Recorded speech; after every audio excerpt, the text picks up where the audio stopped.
नमस्कार दोस्तों, श्री कृष्ण जन्माष्टमी के दिन गौमाता को खिला दे यह एक चीज, दरिद्रता समाप्त हो जाएगी। हर साल भाद्रपद माह के कृष्ण पक्ष की अष्टमी पर कृष्ण जन्माष्टमी मनाई जाती है। द्वापर युग में इसी दिन भगवान श्री कृष्ण का जन्म हुआ था। श्रीमद् भागवत पुराण के अनुसार जन्म अष्टमी तिथि रोहिणी नक्षत्र वृषभ राशि और बुधवार के दिन हुआ था। इस वर्ष भाद्रपद कृष्ण जन्माष्टमी की तिथि की शुरुआत 26 अगस्त को दोपहर 3:55 को होगी और अष्टमी की समाप्ति 27 अगस्त शाम 3:38 को होगी। इस दौरान श्री कृष्ण का जन्मोत्सव मनाया जाएगा। श्री कृष्ण पूजा का शुभ मुहूर्त 26 अगस्त को रात्रि 12 से लेकर देर रात 12:44 तक रहेगा। भगवान श्री कृष्ण को गौ माता से अत्यंत लगाव था, इसीलिए जन्माष्टमी के दिन गौ माता की सेवा जरूर करनी चाहिए और गौ माता को कुछ चीजें अवश्य खिलानी चाहिए। खासकर इस दिन आप यह एक चीज जरूर खिलाएं, इससे आपके जीवन से दरिद्रता समाप्त हो जाएगी। हमारे प्राचीन धर्म ग्रंथों में गाय को एक अत्यंत महत्वपूर्ण और पवित्र पशु माना जाता है। शास्त्रों में गाय को माता कहा गया है और समस्त देवी देवता इनका पूजन करते हैं। गौ माता के शरीर में 33 कोटि देवी देवताओं का निवास होता है। गाय एक अत्यंत पवित्र, निर्मल, शांत, निष्पाप जीव है।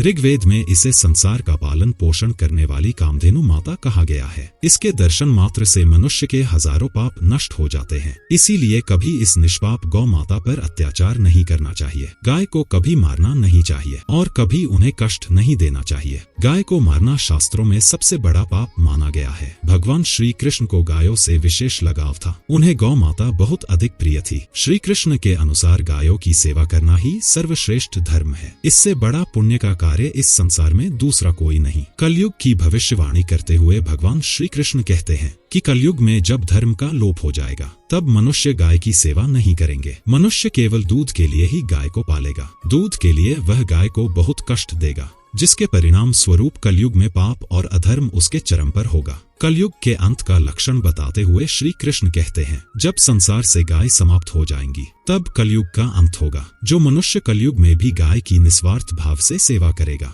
वह सुख समृद्धि प्राप्त करेगा। जो स्त्री रसोई में बनी पहली रोटी गौ माता को खिलाएगी वह सदा सुहागिन और सौभाग्यशाली रहेंगी। जो लोग अपने घर में गाय से प्राप्त पंचगव्य को घर में रखेगा उसके घर में कभी दुख दरिद्रता नहीं आएगी। हमारे धर्म के सभी शास्त्रों में गाय की सेवा को ही सर्वश्रेष्ठ माना गया है। जो व्यक्ति प्रतिदिन किसी न किसी तरह से गौ माता की सेवा करता है वह सबसे अधिक पुण्यवान बन जाता है। गांव में तो मनुष्य को गाय की सेवा करने का अवसर प्राप्त होता है, लेकिन शहरों में गाय के दर्शन आसानी से नहीं हो पाते हैं। इसीलिए मनुष्य को गौशाला में जाकर गाय की सेवा करनी चाहिए अथवा गौशाला को दान धर्म करने चाहिए। इसके अलावा आप अपने घर में ही गौ माता की मूर्ति रखकर उनकी पूजा जरूर करें। इससे भी माता कामधेनु का आशीर्वाद प्राप्त होता है। शास्त्रों में गौ माता को मां लक्ष्मी जी का रूप माना गया है, इसलिए उनकी पूजा करने से दरिद्रता दूर होती है। प्राचीन काल से ही गौ माता की सेवा और संरक्षण करने की परंपरा चली आ रही है। कई ऋषि मुनि अपनी कुटिया में गायों का पालन करते थे तथा राजा महाराज गायों का दान करते थे। गायों के दान को सबसे बड़ा दान कहा गया है। गाय का दान करने से सभी जन्मों के पाप नष्ट हो जाते हैं और मनुष्य को मोक्ष की प्राप्ति होती है। आज हम आपको गौ माता के संबंध में बहुत ही महत्वपूर्ण बातें बताने जा रहे हैं। गाय की पूजा कैसे करनी चाहिए, गाय को कौन सी चीजें खिलाने से कौन सा फल मिलता है तथा गाय के किस अंग को स्पर्श करने से दरिद्रता दूर होती है आदि के बारे में हमारे शास्त्रों में बहुत ही महत्वपूर्ण ज्ञान दिया गया है। हमारी अत्यंत पूजनीय गौ माता के बारे में आप सभी को यह बातें अवश्य जान लेनी चाहिए। इससे आपके जीवन से सभी प्रकार के कष्ट दूर होंगे। कई बार महिलाएं जाने अनजाने में गाय को कुछ चीजें खिला देती हैं, जिससे मां लक्ष्मी जी क्रोधित हो जाती है। शास्त्रों में कहा गया है कि ये चीजें गाय को कभी नहीं खिलानी चाहिए। इससे मनुष्य के जीवन में दुर्भाग्य आता है और उसे किसी भी कार्य में सफलता नहीं मिलती है। तो चलिए जान लेते हैं गौ माता के विषय में महत्वपूर्ण नियम। सबसे पहली बात है, गौ माता के दर्शन करना बहुत शुभ होता है। शास्त्र कहते हैं